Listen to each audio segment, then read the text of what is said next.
Olá, bem-vindos ao GPcast, o canal de podcasts do programa Embrapa Gene Plus. Esse episódio tem o oferecimento da Estância Bahia Leilões e da Neogen do Brasil. E antes de começar, eu já peço a você que ainda não está inscrito nos canais do programa Embrapa Gene Plus, que faça isso agora, vai lá, se inscreva e assim você vai ser notificado toda vez que a gente postar um material novo por aqui. Querido ouvinte, se você é do nosso meio e se você já esteve em eventos, leilões, dias de campo relacionados a melhoramento genético, você certamente já encontrou essa figura maravilhosa, que tem um nome complicadíssimo, mas que para facilitar a gente chama de X, o X da Neogen, e é esse cara que eu trago aqui hoje. X, obrigado mais uma vez você estar com a gente, obrigado mais uma vez você ter aceitado o convite do GPcast. Essa já é a sua segunda vez aqui, não por acaso, e te agradeço muito por isso. Eu que agradeço, Mauri, um grande abraço para toda a audiência, é um prazer estar mais uma vez participando com vocês aqui. O GPcast tem levado muita informação relevante para o mercado e a gente tenta contribuir também com o que puder aqui para fortalecer o aprendizado da nossa audiência também.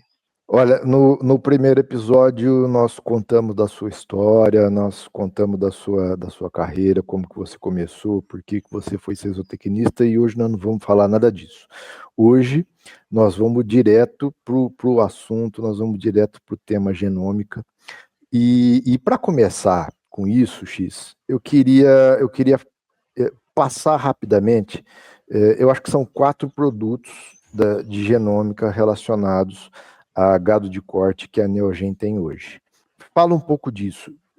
Quais são os produtos, quais são os serviços que a Neogen presta relacionados a gado de corte hoje no Brasil?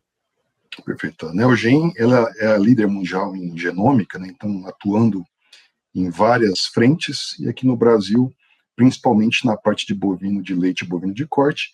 Em bovinos de corte, a gente trabalha muito próximo com os programas de melhoramento, sendo um provedor de serviços de genômica, né? Então, eu sempre explico como o dado bruto, que é o genótipo que a gente chama.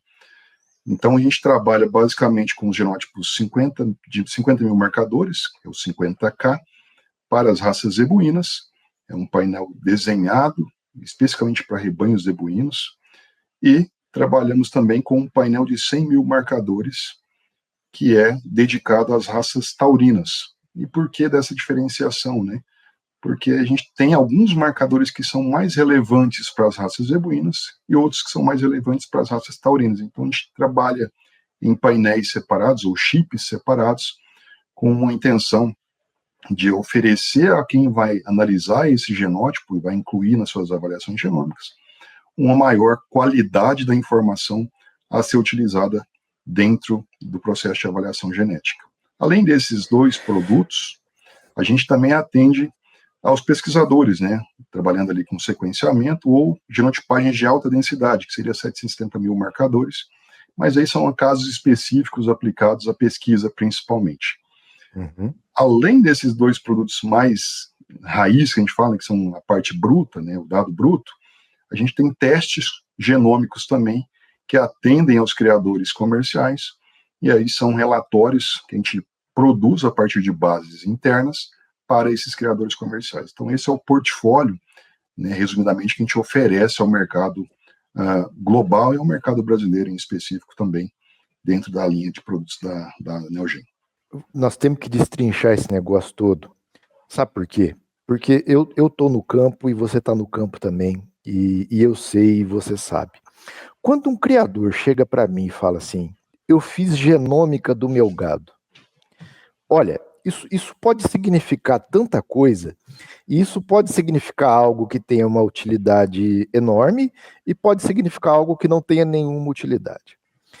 Primeiro, você falou de genômica, de genotipagem, você falou de um chip de 50 mil marcadores e você falou de um chip de 100 mil marcadores. Muito bem. O que são esses marcadores? Você explicou por que tem 50 mil em um, que está relacionado aos zebuínos, por que tem 100 mil em um outro, que está relacionado aos taurinos. Ok, mas são 50 mil o quê? Marcadores que representam exatamente o que em relação à genética daquele animal. Perfeito. A gente precisa dar um passo atrás, e nesse caso, para contar um pouquinho da história, para justificar o que eu vou explicar. Se a gente volta alguns anos, ali por volta dos começo dos anos 2000, a gente tem grandes projetos em curso globalmente, principalmente dedicados a fazer a leitura, né, ou a codificação do genoma humano. Tanto é que o projeto foi batizado como Genoma Humano, e a partir da publicação do Genoma Humano, outras espécies foram fazendo também esses projetos para fazer a leitura completa do DNA das espécies. Então começou com o humano, e a partir dali a gente teve bovinos, suínos, aves, peixes, e todas as espécies hoje praticamente têm o seu genoma de referência, que é a leitura dos pares de base, né? Então, voltando lá no nosso colegial, lá na biologia, seria o azão-azinho, né? Então, os pares de base que compõem o código genético desse indivíduo, desse animal. Então, a partir desses projetos genoma, criou-se as referências, que são bases para a gente poder, depois, quando fizer uma nova leitura, saber qual que é a sequência exata que vai ser encaixada cada pecinha, né? Pensando num Lego, seria qual pecinha que a gente vai colocar em cada posição. Pensando que a gente tem vários cromossomos, né? Então você pode ter um pedaço que está lá no final, que na verdade é do começo, né? O primeiro cromossomo. Então, esse genoma de referência cria essa sequência, e a partir dali a gente começa a ter outros trabalhos. Se a gente lembrar um pouquinho nesse período também, né, com base nesses projetos, o que está por trás dessa tecnologia são os polimorfismos de base única, ou SNP, SNP, para as pessoas entenderem, né? Fala-se SNP, mas a sigla é SNP. E isso mostra o seguinte: se a gente for comparar o meu DNA com o seu DNA, com a população de um modo geral, a gente vai ter muita similaridade, 90%, 99% de similaridades. E esse 1% são diferenças que acontecem naturalmente, que é a mudança de um único nucleotídeo, de uma base única, que faz ou que ajuda a explicar o porquê das diferenças que acontecem na cor do olho, no tamanho, né, na altura, na composição muscular desse indivíduo, seja um humano, seja um animal. Então, essas diferenças, a partir de quando a gente começa a ter, primeiro, o projeto Genoma, que identifica essa sequência, e a partir do desenvolvimento dos marcadores, né, dos painéis de marcadores, ou dos chips, que a gente tem a possibilidade de começar a fazer esse tipo de análise. Então, no começo, veio a partir disso, até nos permitir chegar aqui, onde estamos hoje.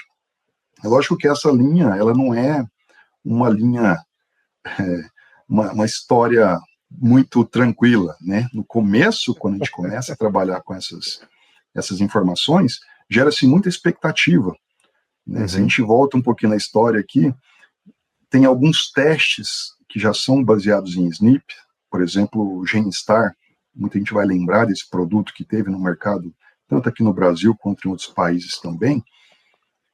Esse produto ele era baseado no que a gente chamava naquele momento de seleção assistida por marcadores. Então eu tinha alguns marcadores que estavam relacionados a algumas características, por exemplo, maciez, né, pensar ali o sistema calpaína-calpastatina, ou outras características. Isso foi comercializado como, não, a gente vai começar a acessar essa informação. No entanto, todo o trabalho que foi desenvolvido pelos pesquisadores nos levaram a identificar que não é exatamente essas características que a gente está interessado, pequenos pontos que determinam toda a expressão daquela característica, mas sim vários pontos dentro do genoma que ajudam a explicar essa característica. E aí, essa evolução dos chips, né, que a gente tem, permitiram a gente conseguir rastrear melhor essas informações, e aí essas tecnologias acabaram ficando um pouco obsoletas. Então, esse é um pouco do histórico que chegou até essa grande evolução que a gente tem hoje dentro do mercado de genômica, né? Você falou então que esses marcadores, esses 50 mil marcadores e esses 100 mil marcadores, ajudam a mapear esse 1%, que é diferente entre o DNA completo de um indivíduo e do outro indivíduo, e isso a gente consegue utilizar para identificar, para relacionar isso com características de produção, com características de habilidade materna, enfim, as características que têm interesse na produção e, portanto, tem interesse para a seleção. Tá legal. Uma coisa é pegar e fazer esse mapeamento e você enviar esse mapeamento bruto para o programa de melhoramento. Esse é o serviço de genotipagem, certo? Você fazendo isso, esses marcadores, esse mapeamento do animal para esses marcadores vai ser utilizado como? Então, nós estamos falando agora do serviço de genotipagem bruto, onde o DNA do animal, o pelo do animal é enviado para a Neogen, a Neogen mapeia isso dentro do chip de 50 mil ou de 100 mil marcadores e devolve o resultado para o programa de melhoramento que o criador está inserido. Como é que esses 50 mil ou 100 mil marcadores vão ser utilizados dentro do programa de melhoramento? Tudo é baseado em informação.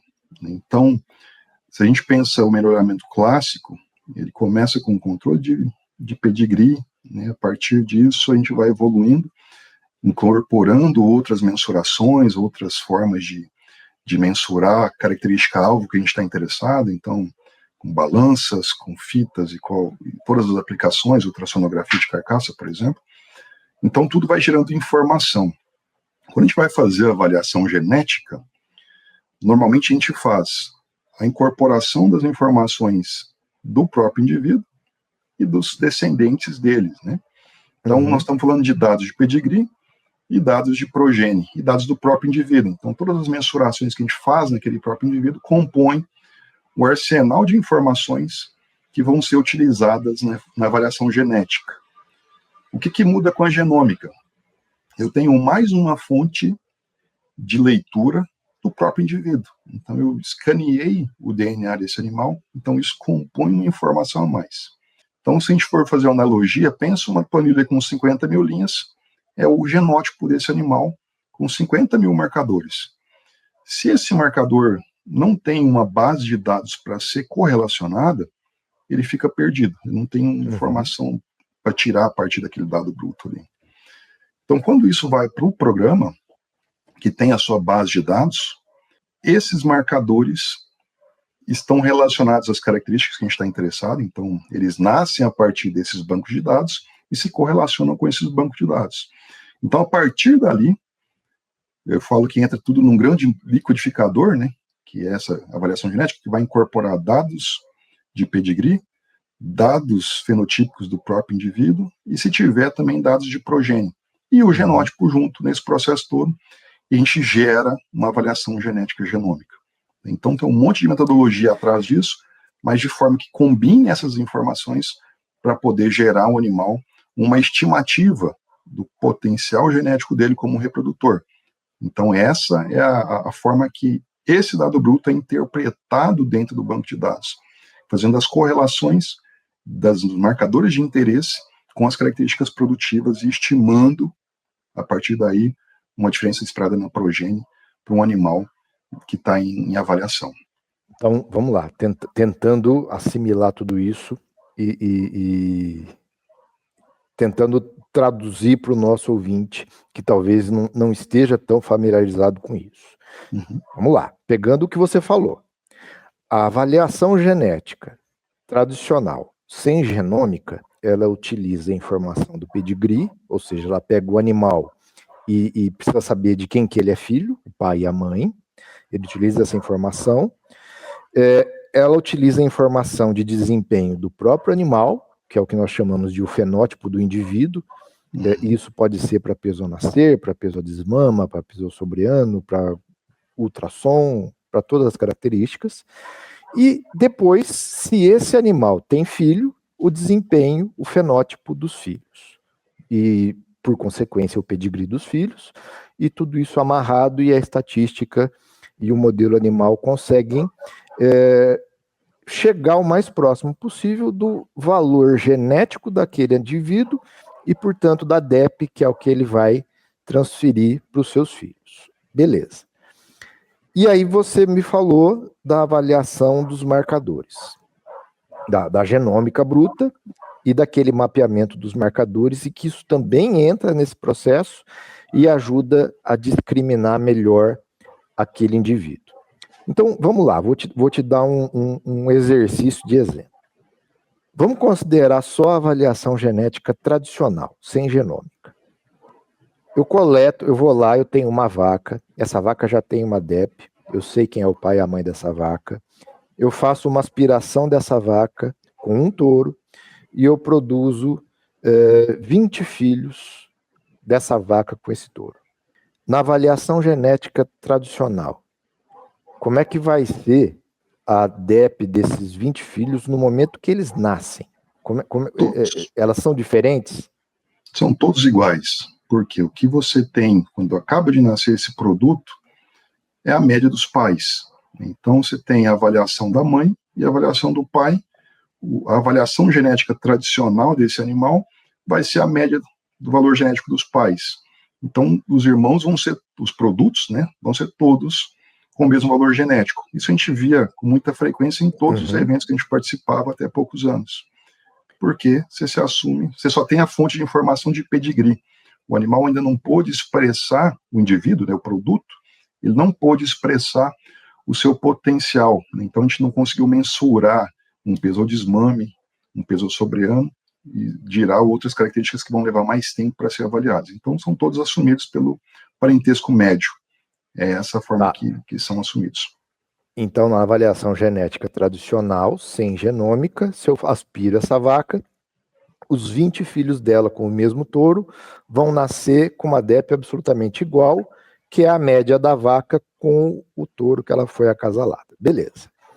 Agora, vamos supor então que a gente pegue essa vaca, esses 20 filhos, e no momento que eles nasceram, eu vou lá, coleto o pelo, ponho no envelopinho, identifico um por um e mando os 20 pelos, os 20 pacotinhos de pelo para a Neogen. E aí sai a avaliação, aí a Neogen processa isso, manda para o programa processa e sai a avaliação genética. O que vai mudar? Quando a gente faz o escaneamento do genoma desses indivíduos, a gente consegue encontrar pequenas diferenças entre esses animais, né? E por que essas diferenças acontecem? No processo de produção dos gametas, do espermatozoide, do ócito, acontece um processo que a gente pode fazer uma analogia de um embaralhamento, que não é necessariamente um pedacinho, um para lá, um para cá, mas são blocos que a gente chama de haplótipos, que são passados para esses gametas. E aí esses blocos que são gerados, eles podem ter tamanhos diferentes e configurações diferentes. E essas pequenas diferenças vão ser responsáveis por poder gerar entre esses animais, esses 20 produtos, informações ou configurações genéticas diferentes que podem ajudar a nos explicar diferenças que vão acontecer entre eles. Então, um ponto super importante é, nós estamos tratando de animais extremamente jovens, né, são animais que estão ali com seus, pensando no fazer a genômica na desmama, no nascimento, nós estamos falando ali em animais com seus 4, 5 meses tendo um resultado de avaliação.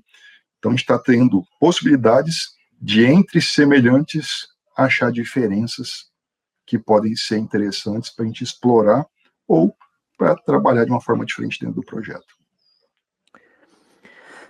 Você nem precisa explicar muito, porque a maioria de nós tem irmão, filhos do mesmo pai com a mesma mãe, e fora os casos de gêmeos idênticos, os irmãos são diferentes, sendo filhos de pai e de mãe. Exatamente. O que você está dizendo é que a genômica consegue pôr a mão um pouco nessa, mapear um pouco dessas diferenças e discriminar melhor o que um é e o que o outro é isso? Exatamente, e isso sendo feito numa idade muito precoce, e pensando que, se a gente está falando isso, nessas diferenças, né, entre irmãos, pensando em humanos, você pensa dentro de um rebanho, por exemplo, de 1.000 animais, 1.000 produtos que nasceram muito parecidos, com peso de nascimento muito próximo, e que você não sabe qual que vai ser o que vai virar um potencial touro, ou aquele que é muito bonito e que vai virar um animal para ser abatido precoce. Então, a grande função da genômica está nesse processo de você antecipar algumas informações, né, uma antecipação de informação para poder tomar uma decisão direcionada. Então, esse é o grande poder da ferramenta.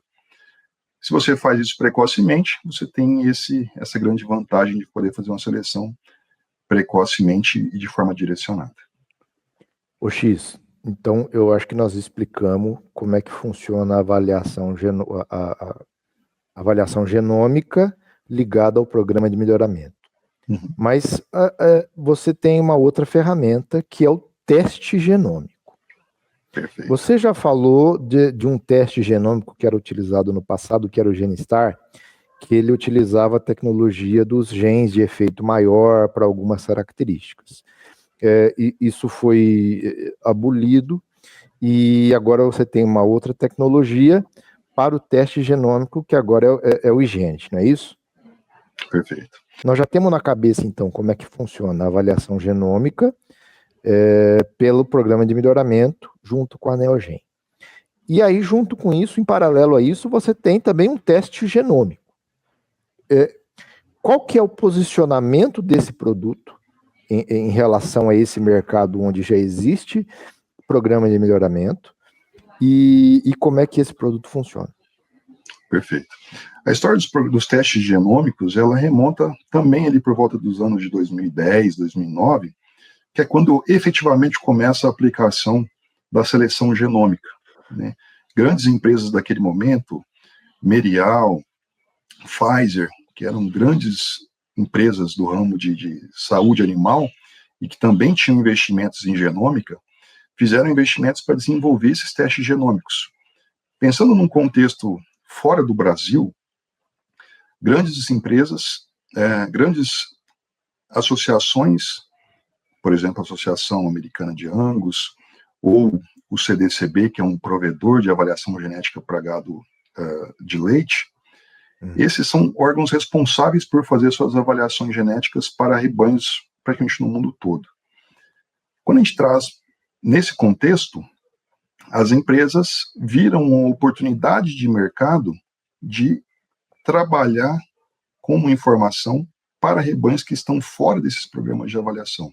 Ou seja, rebanhos comerciais que a gente chama normalmente são rebanhos que não têm uma metodologia ou um rigor na coleta das informações, nos dados fenotípicos, né, nas pesagens, nas mensurações, que envolve um grande custo, né? Quem é produtor de genética sabe que tem prazos que não podem ser quebrados, grupos que não podem ser desfeitos.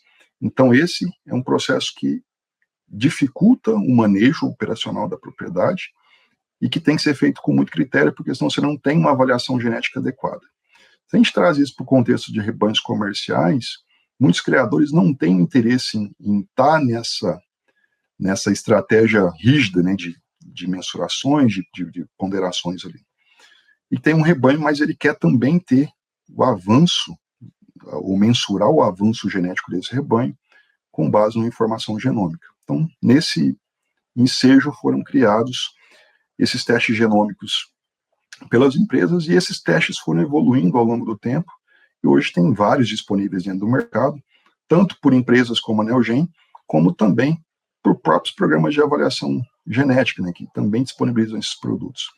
E o foco é, como a gente produz, no caso da Neogen, no Agente Nelore, por exemplo, ou nos produtos da Agente Beef, que rodam nas raças taurinas, a gente trabalha com uma base de dados muito grande, que a gente tenta fazer uma população muito representativa da média das raças, de forma que um criador comercial que trabalhe com a genética Y, por exemplo, há muitos anos, ou um outro criador que trabalha com a genética Z há vários anos, eu consiga conectar esse animal com essa base de dados e estimar informações que é baseada no valor molecular, né, estimado para esse animal, uma informação para ele poder tomar a decisão ali, por exemplo, de fêmea de reposição.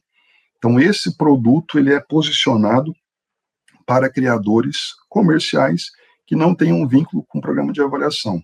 Mas o cuidado que a gente tem para melhorar essa qualidade da informação é ter uma base muito ampla que consiga ligar esse animal e poder fazer essa estimativa de valor molecular para esse indivíduo. Né? Isso gera um relatório, esse relatório é entregue para esse criador de forma técnica para ele entender o que está sendo trabalhado ali. O que diferencia isso de uma avaliação genética, né, genômica? A quantidade de informação, e quando a gente fala em qualidade de informação, o impacto disso está relacionado à confiabilidade, à acurácia.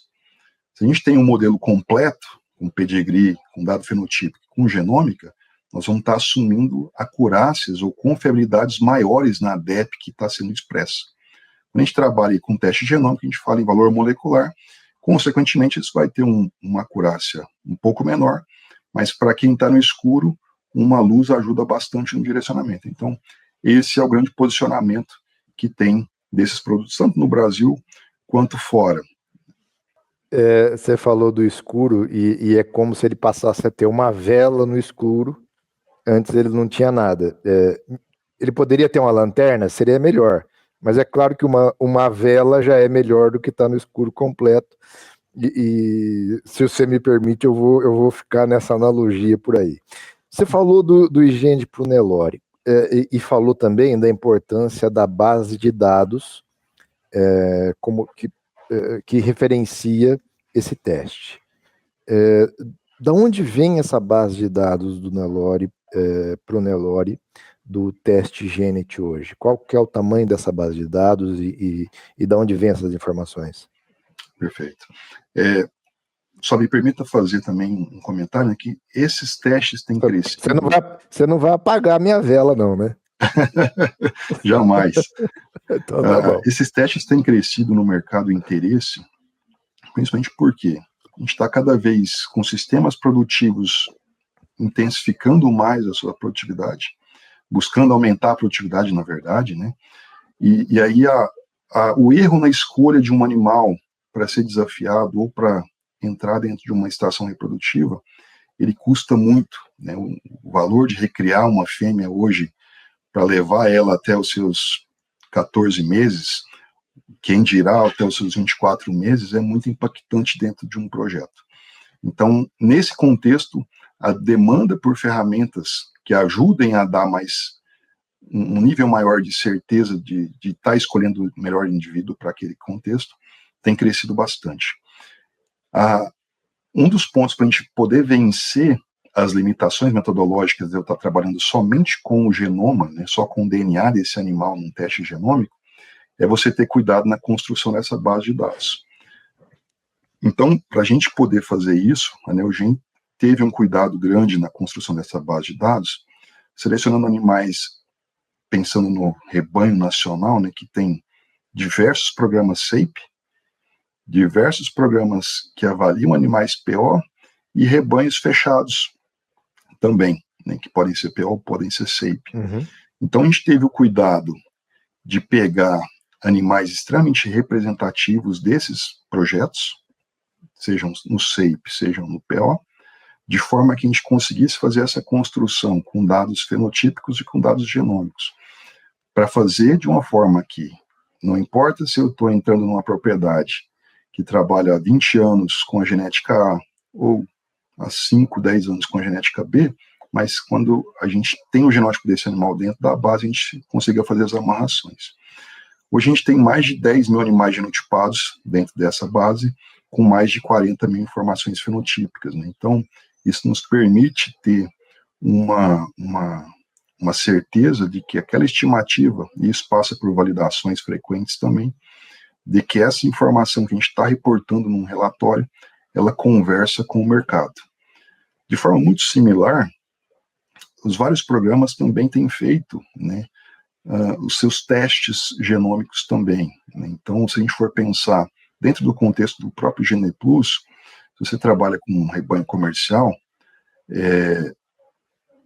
vários criadores comerciais têm genotipado seus produtos, as suas fêmeas, né, que antes seriam somente classificadas como uma fêmea cara limpa ali, e não tem informação nenhuma além da classificação que se faz.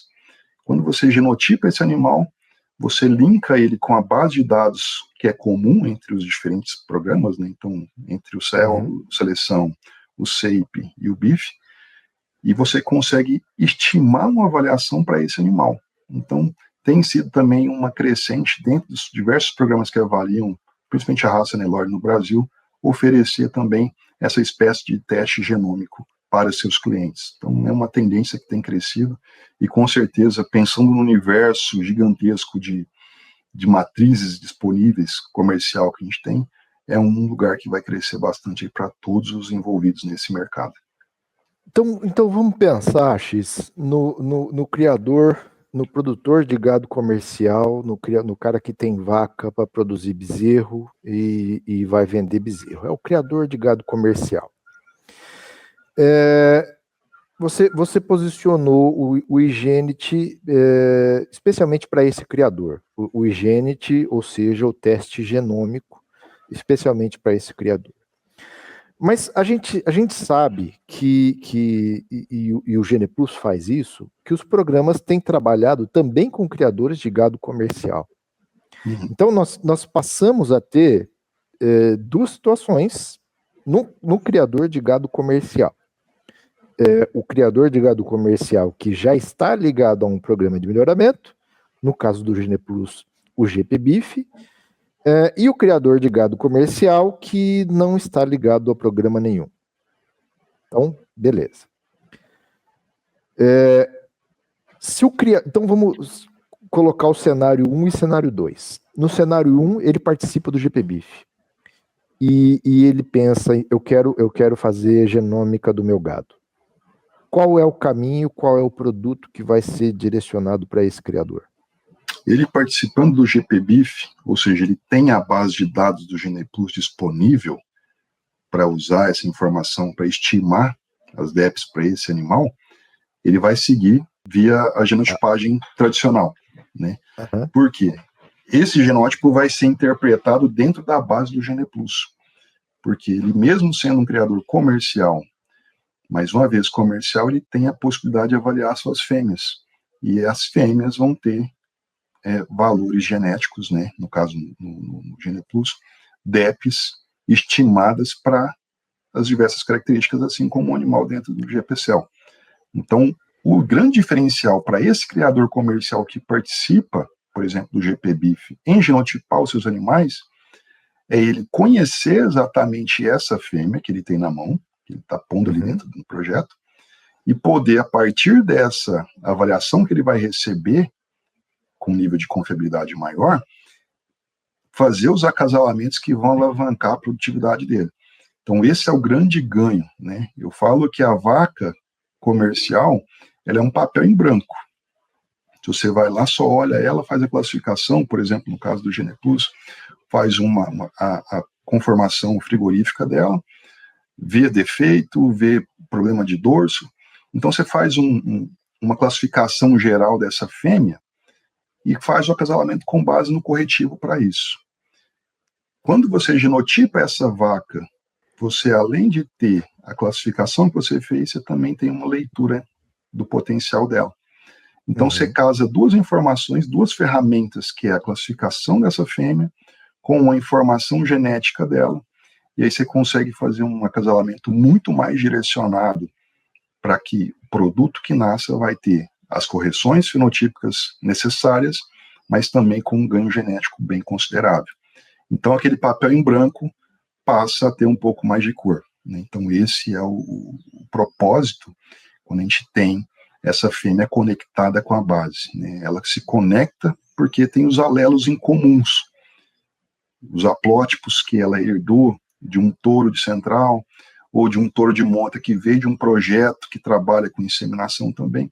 Então, a gente tem alelos em comuns que fazem essa conexão e consegue estimar uma DEP para esse animal, e isso permite a gente fazer grandes ganhos genéticos dentro desse projeto. E aí no cenário 2, onde ele não participa de programa nenhum, ele é um criador de gado comercial que não tem absoluta informação nenhuma, aí você já respondeu, o teste genômico, o iGenetic, é a melhor forma que ele tem de mapear o que ele tem de valor genético naquelas fêmeas e discriminar aquelas matrizes, né? Exatamente, né? É uma ferramenta que, para o cenário dele, que não tem vínculo nenhum com uma outra base de dados, a base de dados que a gente possui vira uma referência para ele poder trabalhar ali. Se porventura, no futuro, isso aconteceu já em vários casos, normalmente esse criador ele tem um nível de tecnificação um pouco melhor, né, uma noção melhor da gestão do projeto, e muitas vezes ele genotipa dentro do teste genômico, passa 2, 3 anos genotipando, ele está no nível organizacional bom, ele adentra a um projeto de melhoramento. Então isso é um fluxo muito comum que tem acontecido, a gente tem verificado, que é muito bom, porque ele passa, né, a ter mais ferramentas também para poder trabalhar, e a gente continua atendendo ele via uma outra linha de produtos também. Então, esse é um fluxo que tem acontecido, a gente tem vivenciado isso com muita frequência. Agora, você teve em Minas Gerais há poucos dias, no encontro dos criadores GenePlus de Minas Gerais, e aí eu te pedi a sua apresentação lá, até para a gente fazer essa gravação, e você me mandou os seus slides. E aí eu vi um slide com uma frase, e eu vou confessar aqui para você, essa frase costuma me incomodar.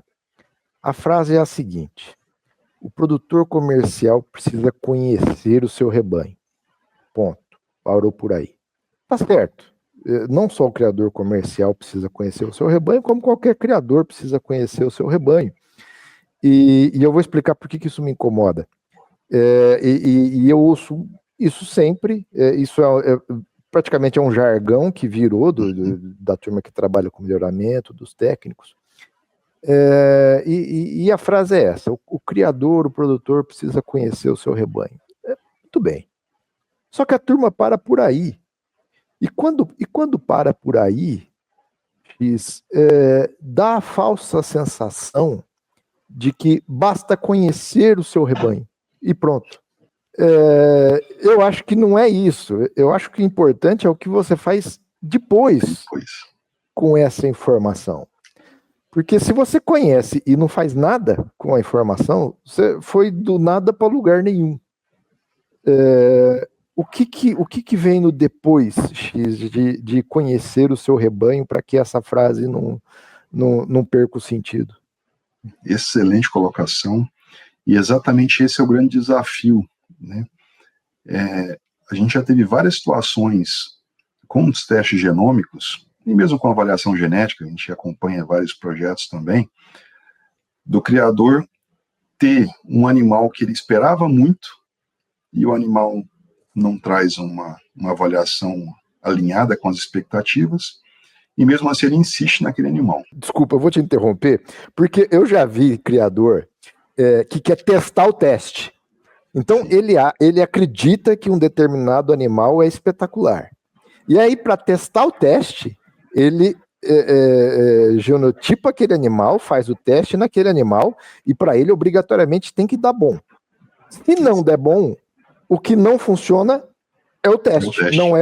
O problema não está no animal, está no teste. Então, assim, isso eu já vi incontáveis vezes. Imagino que você também tenha visto. Exato. Esse é o problema do depois, né?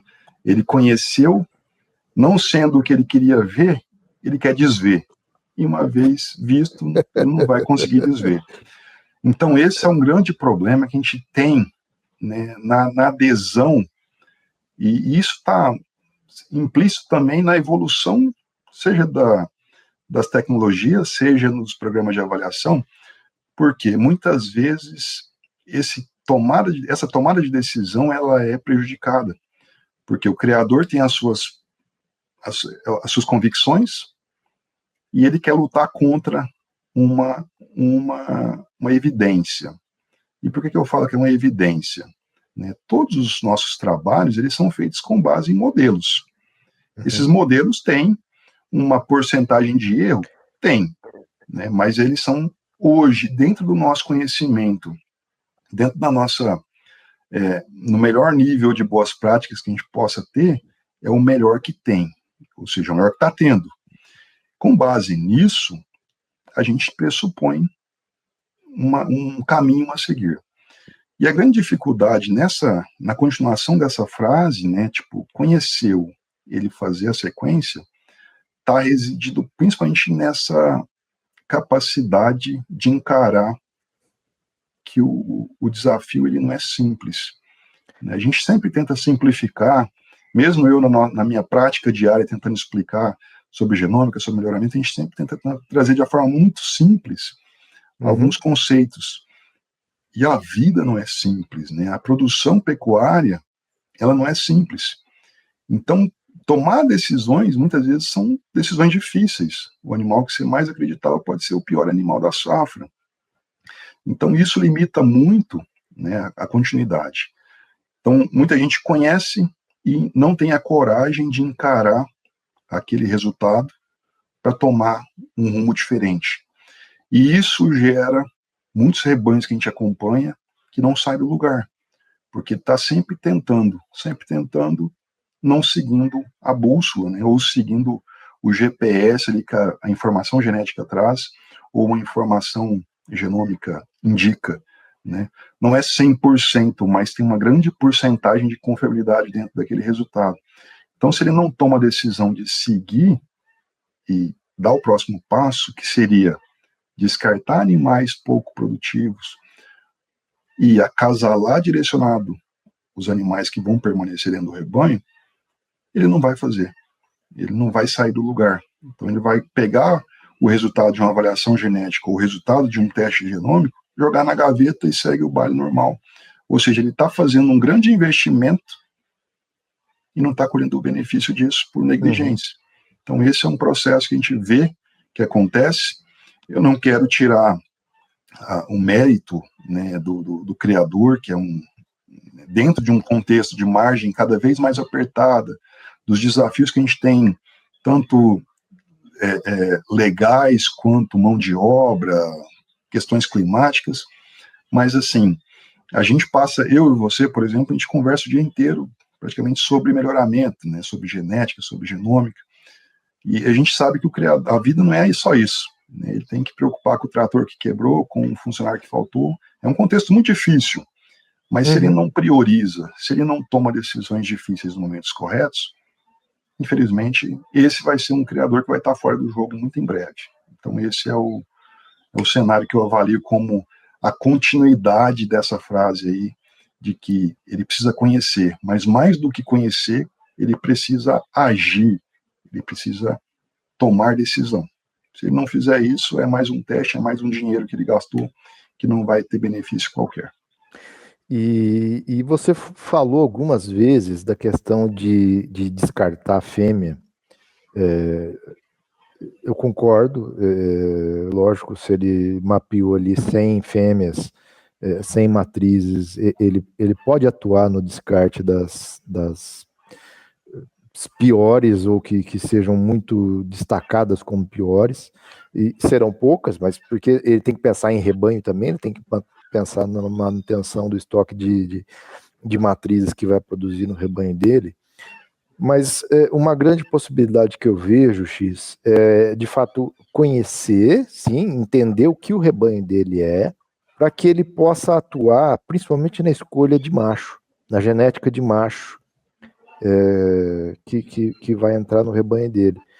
Porque quando ele faz esse teste, por exemplo, falando do IGND, ele vai conseguir ter uma ideia se o rebanho dele é um rebanho mais ou menos leiteiro em relação à base de dados, ou se é um rebanho mais ou menos precoce em relação à base de dados. E isso ajuda muito a determinar a escolha de touros que ele vai pôr no rebanho, né? O tipo de genética, qual é o tipo de genética que ele vai buscar para pôr no rebanho dele. Eu acho que essa sim é a grande contribuição. Não sei como é que você enxerga esse ponto. Com certeza. Isso é Eu brinco que a escolha de genética, muitas vezes, ela é baseada em vozes da minha cabeça e no que está sendo falado no momento. A gente vive fases muito intensas, né? Nós vivemos uma fase muito grande que precisava de ter muito leite, então todos os comentários nos leilões, os destaques das centrais eram touros que tinham 6, 7, 8, 10 quilos de habilidade materna.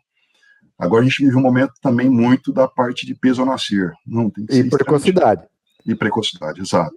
Então, assim, são mega tendências que vão acontecendo, e isso a gente sabe que é cíclico, daqui a pouco vem uma outra característica que vai seguir. O problema é que, quando a gente vai tomar essa decisão de qual animal a gente vai, né, qual genética vai contribuir com o que a gente tem dentro de casa, a gente assume que tenha aquilo que está faltando. Não, está faltando leite nas minhas fêmeas, está desmamando super bem a safra, mas está faltando leite. Não, o peso nascer preciso baixar mais. Os bezerros nascem super tranquilos, não é um problema de manejo. Então, essa falta de conhecimento e de percepção do valor que tem na mão gera, muitas vezes, a escolha de touros que vão contribuir com uma coisa que talvez você não precisaria tanto na sua propriedade. E outras que estão em falta, você não tem.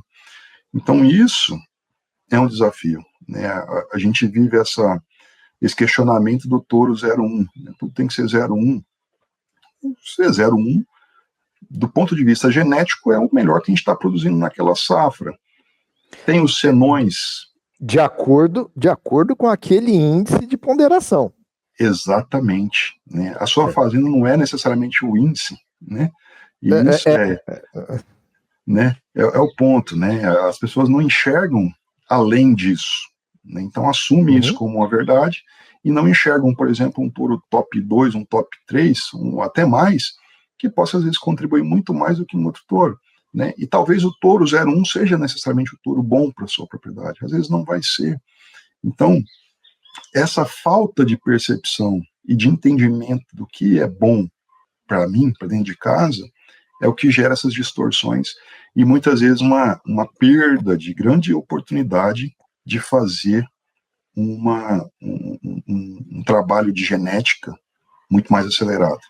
Porque você faz um ganho essa safra, na próxima safra você traz uma genética que não é boa para o seu rebanho e você faz uma queda muito grande. Então você está sempre girando atrás do rabo, né? Então isso é o grande ponto que a gente precisa discutir mais, né? Qual que é o caminho que está seguindo? Quando o criador está participando de um programa de avaliação, ele tem eu falo que um farol ali, que são as tendências genéticas. Então se ele faz uma oscilação pequena, que é comum, então, errou um touro ali e tal, tudo bem, acontece, mas ao longo do tempo você cria uma tendência vai avaliando isso. Quando você não tem, seja pelo programa, ou seja via um teste, você está só com base ali no fenótipo. E o fenótipo, muitas vezes, né, a gente esquece que ele tem um componente genético, mas tem um grande componente ambiental. Se a gente está falando de reprodução, e isso o GenePlus tem trabalho sobre isso, você fazer desafio de precocidade com base na boca, né, emprenhando no coxo, não fecha a conta. Então você tem que fazer uma construção de patrimônio genético de precocidade sexual para isso ser viável. E se você não tem esse parâmetro, você põe todo mundo acima de 300 quilos lá, com muito cria, com muita recria, com muita boia, chega lá na hora do resultado do DG final, é uma grande frustração, porque não vai emprenhar. Ou se emprenhar, não vai reconceber, que é muito pior. Então, esses pontos são critérios que a gente precisa trazer para pensar efetivamente na eficiência produtiva do rebanho, né? E isso é a pauta que tem que estar em discussão e os caminhos que a gente vai seguir para conseguir fazer essa construção. Ô X, caminhando para o nosso fechamento aqui, você anda muito, eu também ando, mas eu acho que você tem andado mais. Você tem ideia de quantos eventos você já participou nesse ano ou não? Rapaz, a gente perde as contas, né? Tanta coisa boa que a gente queria ir mais, né? Falta tempo para ir em todos. Mas acaba que esses eventos, né, sejam os congressos, os dias de campo, as feiras... É uma troca de experiência muito boa, né, cara? Então você consegue discutir talvez problemas ou soluções. Na verdade, a nossa discussão é sempre na busca de soluções. Talvez uma dor de um criador meu lá no Rio Grande do Sul, que um criador lá do Pará tenha um norte para poder nos ajudar. Então, essa vivência nos permite muito isso, né? Essa troca de experiências, e uma visão um pouco mais ampla também, não só sobre o mercado de genômica, mas o mercado de melhoramento, o mercado de modo geral da produção. Sobre a pecuária, sobre a produção. Agora, eu perguntei isso porque você deve ouvir perguntas recorrentes. Quais que são as principais dúvidas que você tem ouvido dos criadores ao longo desse tempo? O que é o mais comum da turma que te procura? Do perfil do cara que te procura para conversar, que aí já é um perfil específico, porque tem muito cara que ouve, não entende nada e vai embora. Eu quero saber do cara que ouve, fica com dúvida e chega até você, apesar de você ser um cara muito simpático, ter uma cara muito simpática, mas às vezes o criador tem receio de chegar. E qual que é a principal dúvida? Quais são as principais dúvidas que a turma tem? Perfeito. Uma das principais é a questão da diferença, né, desses testes. Uma muito recorrente que também acontece o programa tal dá muito peso para a genômica, ou a genômica está contribuindo demais para a avaliação e depois esse animal vai cair, né? Esse é um dos principais comentários que a gente percebe, e isso faz parte porque se a gente olha no top das fêmeas ou dos top machos dentro do GenePlus hoje, se você olhar, praticamente 90% ou até mais é genotipado, né? As fêmeas todas têm que ser genotipadas para estar no ranking ali das fêmeas do futuro.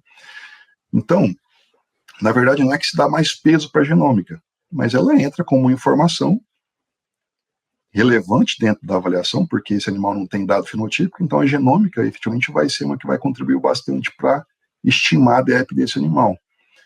Ao longo do tempo e da maturidade da base de dados dos programas, a gente tem percebido oscilações cada vez menos frequentes. Oscilações acontecem, né? Subidas muito absurdas ou quedas muito absurdas cada vez menos frequentes, porque a gente está conseguindo estimar melhor. Então, não necessariamente que a genômica tem mais peso, mas é que ela é a fonte de informação que esse animal está sendo estimado, né? Então, essa é uma das perguntas que o pessoal sempre faz. Ela tem o peso que ela tem, né? E às vezes, de fato, o animal é um animal bastante diferente em relação à média do que seria o pai e a mãe, e ela mostra isso. E ele vai para onde tem que ir. Principalmente numa base hoje já super consolidada, como é a do Nelore, por exemplo, né? Exato. Um outro ponto também de muito questionamento, né, está relacionado a: se eu genotipar o meu animal, ele vai subir o índice, ele vai melhorar a avaliação, né? Essa é a receita de vendedor satisfeito, né? Não, genotipa que vai subir. E assim, o que a gente vê na prática, normalmente o animal se mantém. Inclusive é um ponto.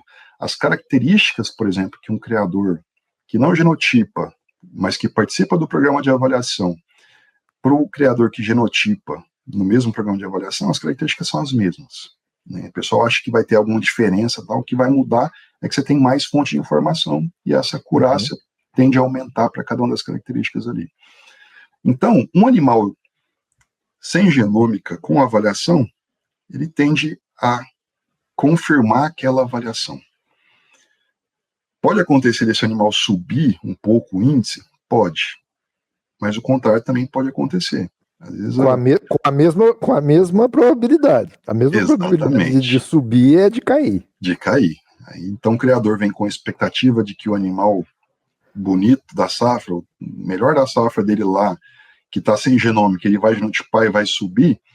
Às vezes a combinação do pedigree lá do pai e da mãe estava melhor do que a realidade. Na hora que ele genotipa esse animal e faz as correções, esse animal despenca. Então, a mesma chance dele subir é a dele cair. Então, na média, vai permanecer igual. Esse é um dos pontos que é super importante de destacar, para não se gerar falsas expectativas, né? Porque o criador precisa conhecer e encarar, né? Às vezes ele quer conhecer, dar aquela espiadinha, rapaz, mas não tem como desfazer? Não tem, uma vez que entrou lá, aquela é a verdade sobre o animal, né? Ou um grande indicador da verdade sobre esse animal. Então, isso é um dos pontos também relevantes. E uma pergunta mais recente que as pessoas têm muito nos perguntado é sobre a questão de novas características, né? E como é que surgem as características que são contempladas dentro do programa. Nada surge do além ou do nada, né? Então, tudo é com base na informação que a gente tem disponível. Então, as características que hoje estão reportadas dentro da avaliação genética, elas foram construídas ao longo do tempo, com um dado fenotípico de qualidade sendo coletado nas idades corretas, nos períodos, nos grupos de manejo, nos grupos de contemporâneo que foram criados dentro da avaliação de forma com muita qualidade, e aí a gente consegue chegar num nível de confiabilidade bom para lançar aquela característica. Então, se a gente não reporta para o programa de avaliação uma determinada característica, não vai surgir, né, a partir só da genômica da minha cabeça, uma nova característica. A gente precisa criar uma qualidade de informação, um banco de dados consistente para poder validar os marcadores genéticos que podem já estar já está ali disponível, ou algum que a gente possa descobrir com aquela característica. Então, tudo começa com critério e com controle de qualidade. Então, com controle da coleta da informação na idade correta, no momento correto, e aí, a partir disso, a gente consegue fazer estudos de associação para poder, num futuro, lançar nova característica, né? Então, esse é o nascimento, o estabelecimento e o crescimento de uma característica dentro de um critério de avaliação. Então, ela não surge da minha vontade ou do Mauri de, não, vamos fazer uma nova característica aqui, utilizando a genômica. Não, a gente precisa de ter base, precisa ter substância para poder dar embasamento para essa característica ser lançada e utilizada dentro de um contexto de um programa. Meu querido, 1 hora de conversa, está na hora da gente dar tchau para os nossos ouvintes. E te agradeço mais uma vez, cara. Sempre bom te ver, te encontrar pessoalmente é melhor ainda. Mas por aqui também já dá alegria. Obrigado, X. Eu que agradeço, é sempre um prazer poder contribuir. O projeto GenePlus tem crescido bastante, tem sido muito relevante dentro das nossas andanças aí pelo Brasil. E nós ficamos à disposição, né, eu, como equipe técnica, e todo o nosso time comercial também, técnico, para ajudar os criadores a entender o que essa ferramenta, ou essas ferramentas podem contribuir aí dentro dos projetos. Um grande abraço a todos. Siga a Neogen do Brasil, Neogen BR no Instagram. Lá no Instagram, na bio, tem um link para você acessar todos os serviços da Neogen. Obrigado a você que nos acompanhou até aqui. Lembrando que o GPcast tem oferecimento da Estância Bahia Leilões e da Neogen do Brasil. E siga o Programa Embrapa GenePlus nas redes sociais, Spotify, YouTube, Instagram e Facebook. Um forte abraço a todos, fiquem com Deus e até a próxima.